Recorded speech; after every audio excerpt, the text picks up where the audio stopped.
ากาศพี่น้อง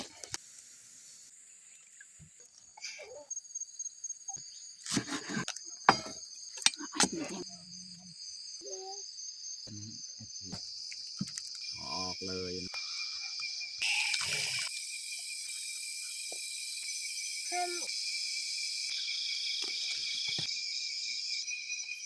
น้องพลอยอย่าลืมกดไลค์กดแชร์และกดติดตามเด้อพี่น้อง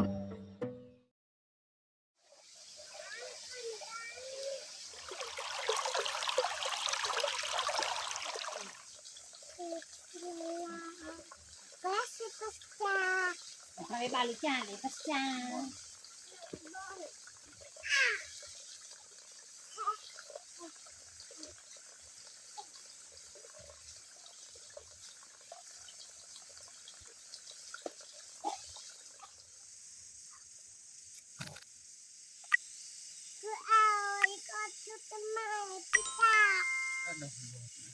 ปรังปรัง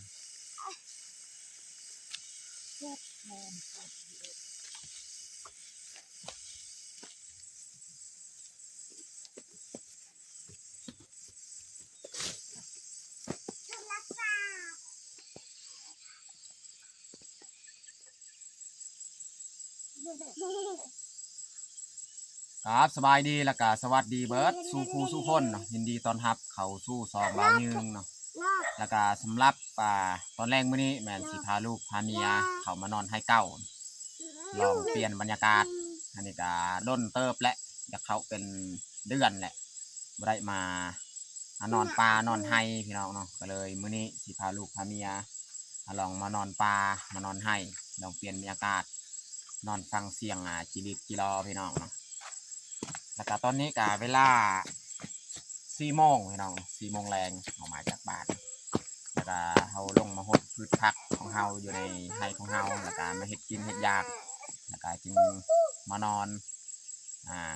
ชมธรรมชาติชมบรรยากาศยามกลางคืนกลางค่ำเนาะโอเคไม่แต่ทุกคนติดตามเบิ่งติดตามชมกับพวกเฮาได้ยาวๆเลยดองพาน้องพลอยน้องแพงหาหดพืชผักบรรยากาศยามแรงๆพี่น้อง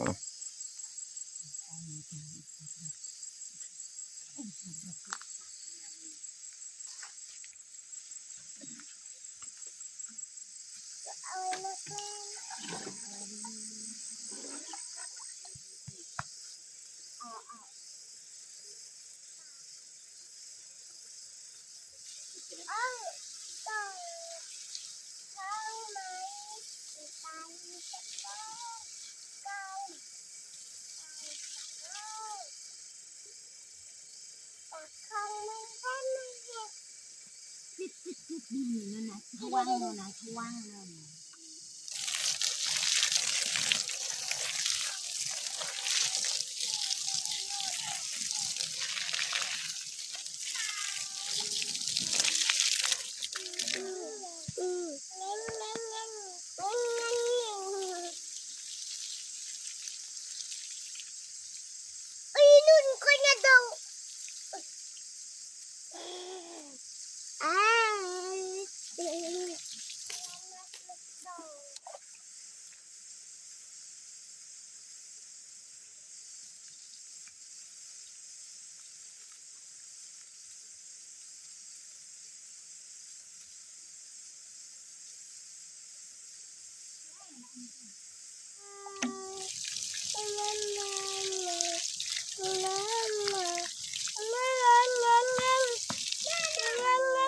สลีของเฮากะเริ่ม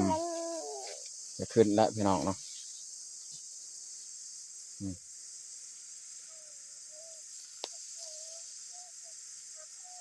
ถ้าว่าเขาปล่อยน้ำใสมันจะงามกว่านี้แต่ว่าเขาไม่ได้ปล่อยน้ำพออีกน้องพลอยกับแม่เขาเสียหญ้าแล้วเขาสิไปหดต้นแตงพี่น้อง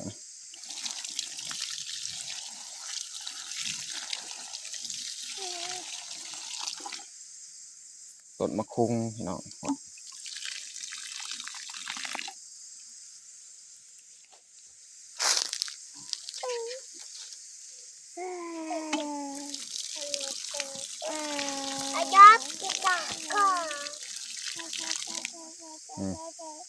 เบิ่งน้องพลอยนี่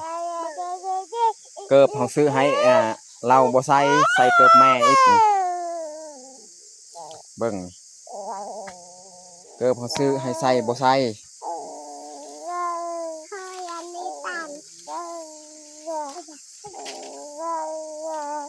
กล้วยเขาปลูกมื้อนั้นก็เริ่มจะขึ้นแล้ว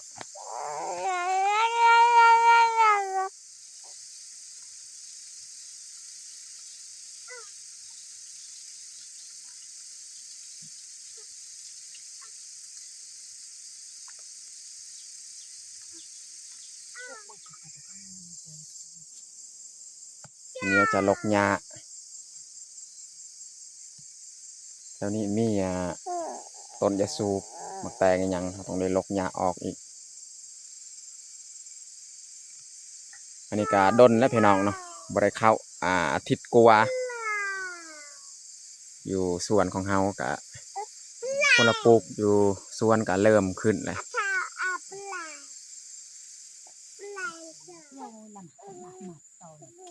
ตอนนี้ก็เรียบร้อยเฮาไปหดพืชผักของเฮาไม่ได้เฮาสีมาหุ้งข้าวไว้เลยนะพี่น้องเนาะมาหุ้งข้าวเจ้า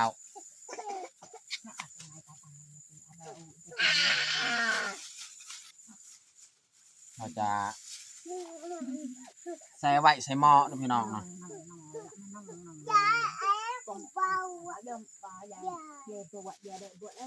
ใส่ไว้จังเราจึงเอามาค้างเนาะแบบเขามาไว้นี่แหละลักษณะ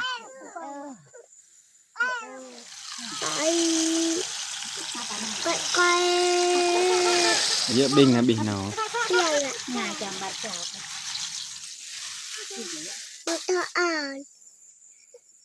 เราแช่ไว้จังเราจึงเอามาหุงพี่น้องแช่ไว้แบบนี้นี่มันจะบ่ไหม้เวลาเขาหุงข้าวเ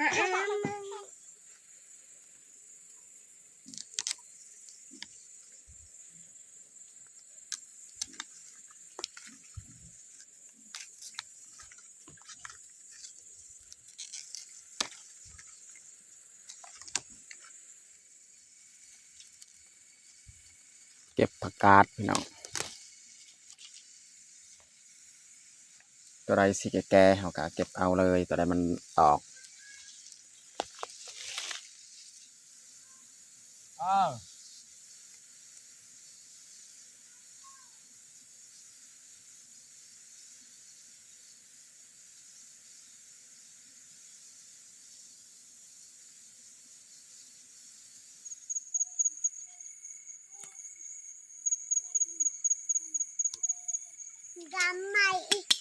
อันนี้เราดูก็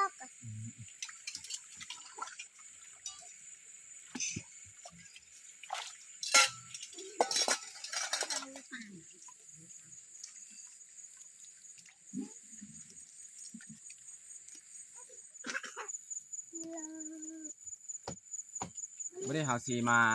หุ้งเลยเข่าของเฮาเนี่ยเข่าที่เฮาแช่ไว้เมื่อกี้แหละมาไว้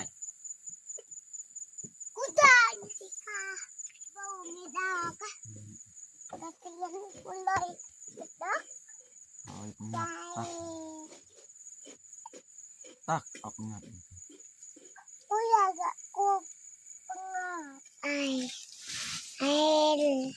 แล้วก็กระบนก็เกลือปลาเอาน้องพลอยที่น้องแพงบ่ให้น้องแพงบ่ให้อ่ะ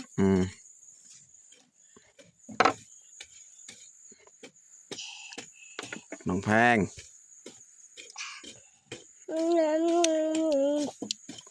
งามกระเป๋าอุดมไม่ตักกุลีเจอละเต่า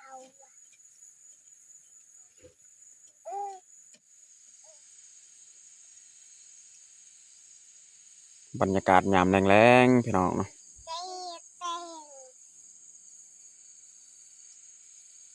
บรรยากาศก็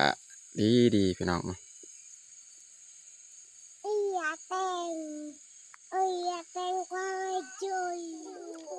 เขาของเฮาก็เริ่มฟดพี่น้องนี่โอ้ฮอน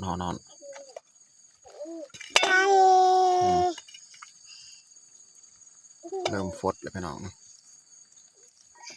วันนี้เฮาสิมาเตรียมอาหารการกินพี่น้องเนาะก็คือมื้อนี้นี่เฮาจะเอาไข่ของเฮามาทอดเนาะ ใหญ่อะไรตา เอามาแบบสบายพี่น้องเนาะ เละเลยดิ เฮาสิผสม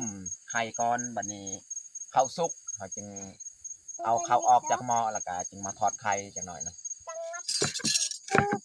ซอยกระเทียม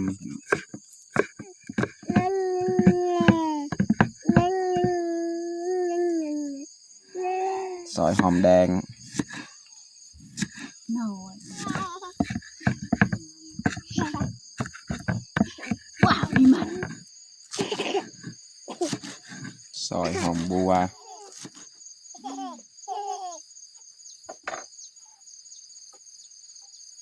วันนี้เราสิมาเพาะไข่ส้มเลยพี่น้องเนาะบรรยากาศก็มืดลงแล้วพี่น้อง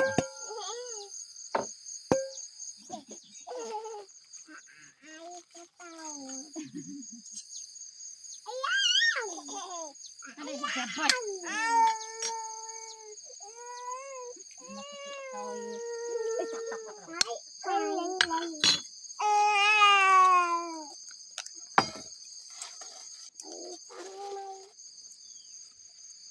ไข่ซ้ำหน่วยเฮามาแต่ว่าหน่วยหนึงมันเน่าเหลือ2หน่วยพี่น้องเนาะวันนี้เราจะเริ่มผสมเลยนะพี่น้องเนาะ อ้าว นี่จะใส่เครื่องแถวเตรียมนั่นแหละเราจะไม่ได้ใส่มักพริกนะพี่น้องเนาะเพราะว่า ผักเทียมกิน ลูกสาว2คนนี่กินนำเขาต้องบ่ใส่แต่เครื่องหอมก็ใส่ผงนัวนี่ใส่เกลือ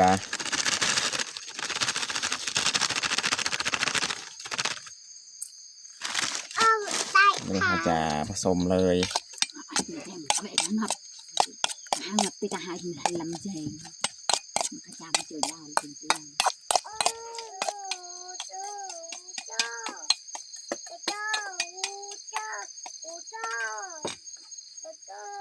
เรียบร้อยผสมไว้วันนี้ข้าวของเฮากับไก่สิสุกแต่ว่าข้าวสุกแล้วเฮาก็เอาข้าวอันนี้ออกจากหม้อเนาะเพราะว่าหม้อแต่อันเดียวเราต้องสลับกันใส่นะพี่น้องตอนนี้ก็น่าจะสุกและข้าวของเฮาพี่น้องเนาะ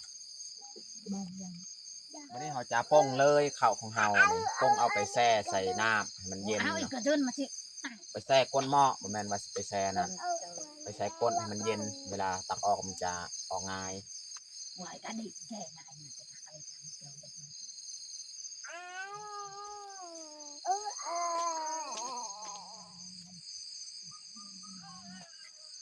yêu vậy tất cả แช่ไว้ให้มันเย็นนี่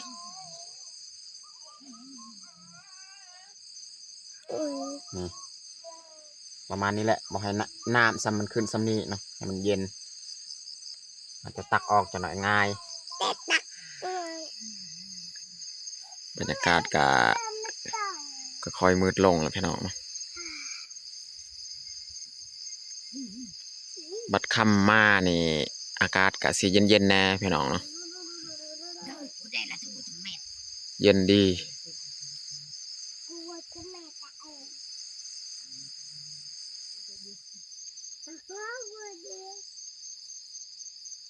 ช่วงแรงๆนี่อากาศดีเย็น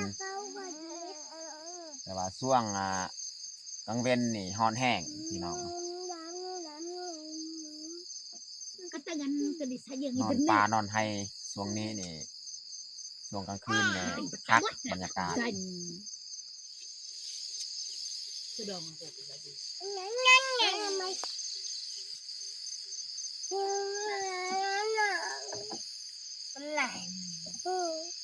้งโก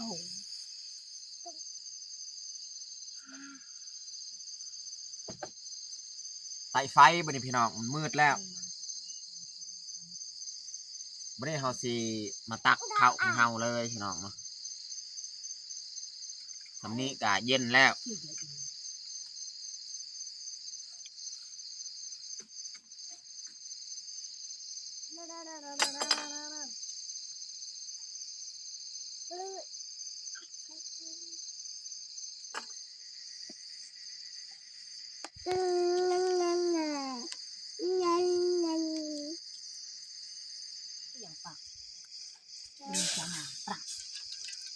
ใส่น้ำพี่น้องเอ้ย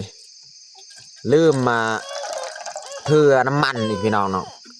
ว่าสีทอดไข่แต่ว่าน้ำมันบ่ได้เอามาน้ำมันพืชนี่อันนี้เขาสีใส่น้ำแล้วก็สีมกเอาเนาะพี่น้องเนาะห่อไข่ใส่ใบตองแหละน้ำตัวนี้เดือดจังใส่จังหน่อยเนาะโอ้ซองเทือแล้วพี่น้องนี่ลืมเอามาน้ำมันนี่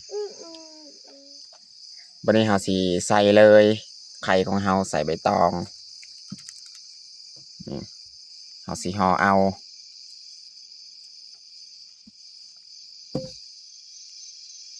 เรียบร้อยพี่น้องเราสียัดใส่หม้อเลย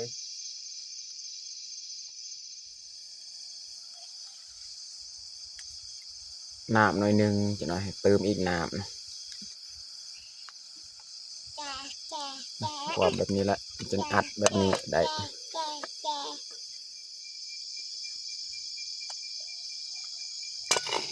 ตอนนี้ก็ฟดแล้วพี่น้องเนาะแต่ว่าบ่ฮู้ว่ามันสิสุกหรือยัง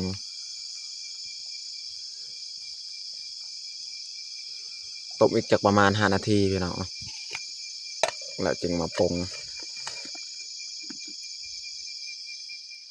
ตอนนี้ก็สุกเรียบร้อยแล้วอันนี้นะออกเลยนะแล้วก็ให้ต้มผักอีก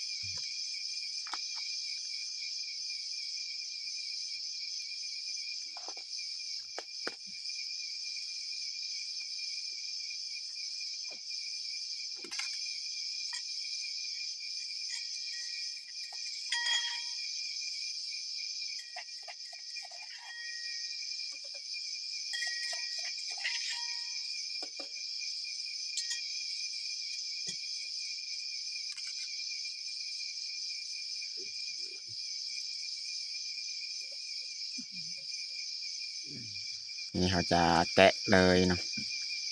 แกะไว้ให้มันเย็นหมกไข่หรือว่าไข่หมกพี่น้อง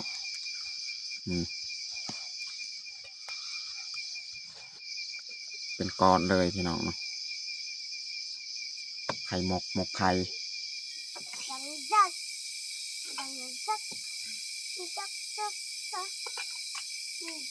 ตอนนี้เรียบร้อยแกงผักพี่น้องเนาะ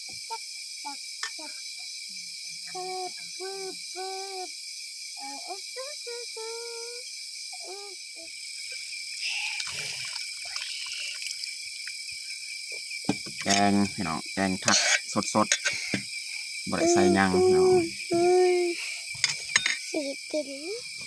ตอนนี้ก็เรียบร้อยเราแต่งข้าวเฮาแกงผักกาด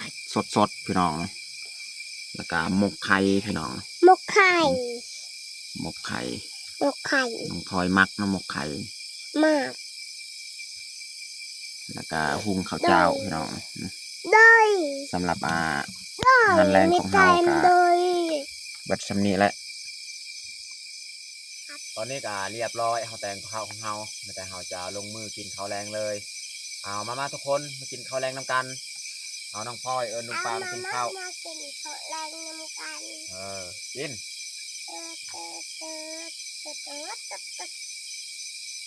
ข้าวนี่ลายพี่น้องแต่ว่าอาหารการกิน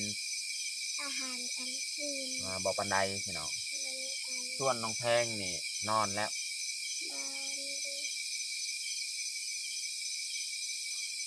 ทำอย่างกูเจ้า เพื่อนตัวเปล่า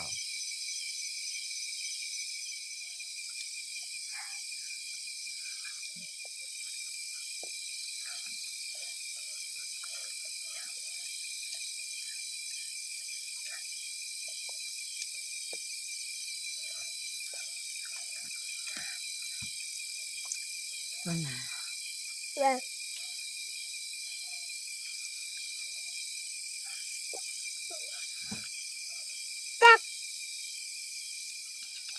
จานแต่มันหนักต่อม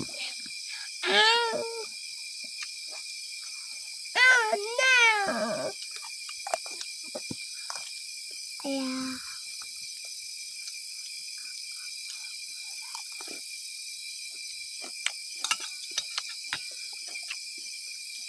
น้ำไอ้ กินน้องพลอย ไอ้ยศผ่านกินแต่พอกูกินจะนะลูกเท้า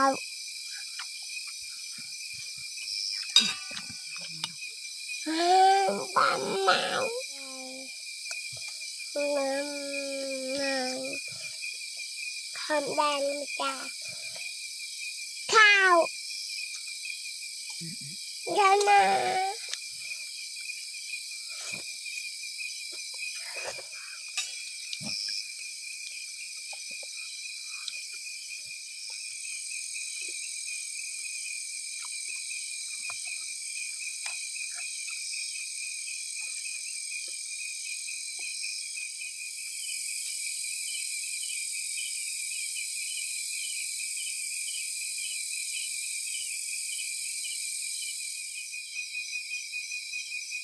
ตอนนี้เขากานั่งพักผ่อนพี่น้องหลังจากกินข้าวกินน้ำแล้ว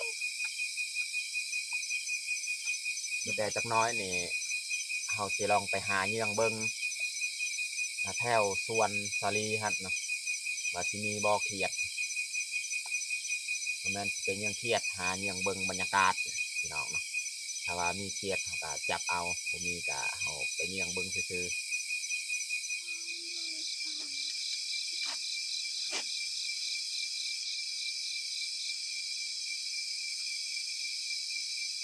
สิเลาะไปหาเยื่องเบิ้งแถวสวนสาลีไม้ฮัดเนาะบางทีนี่เครียดนะ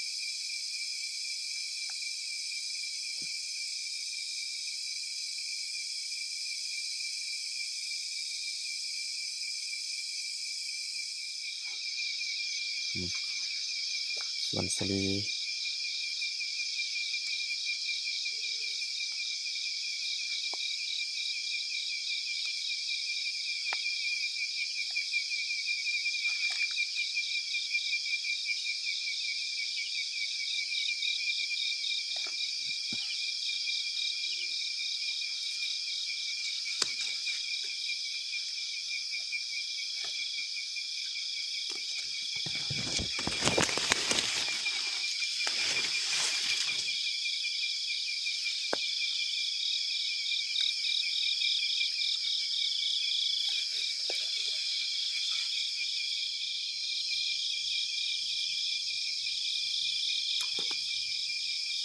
เครียดอีหยังกะบ่พอพี่น้อง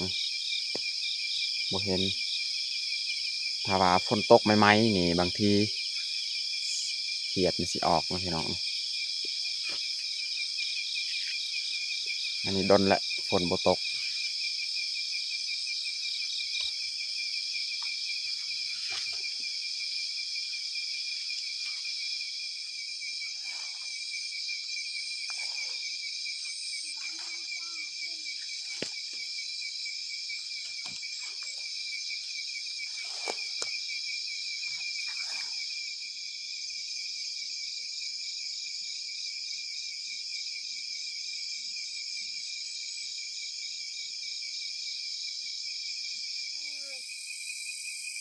อ่า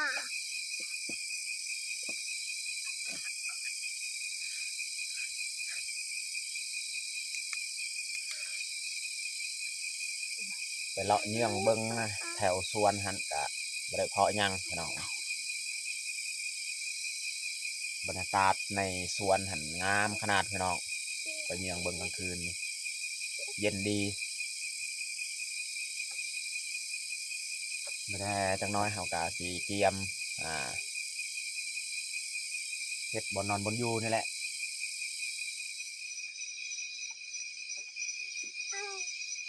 ตอนนี้เฮากะสีเริ่มกลางมุ้งเนาะไอ้ดอกหนังเกรย์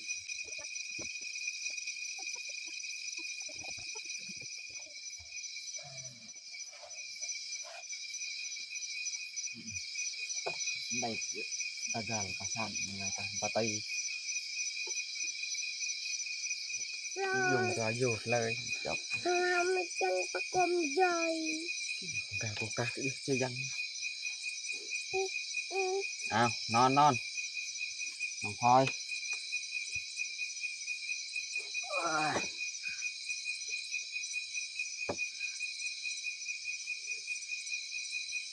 นอนฟังเสียงจีรอพี่น้อง อีลาน อนในไฮนี่ กูตา เย็นสบาย เดิน เรา กูตา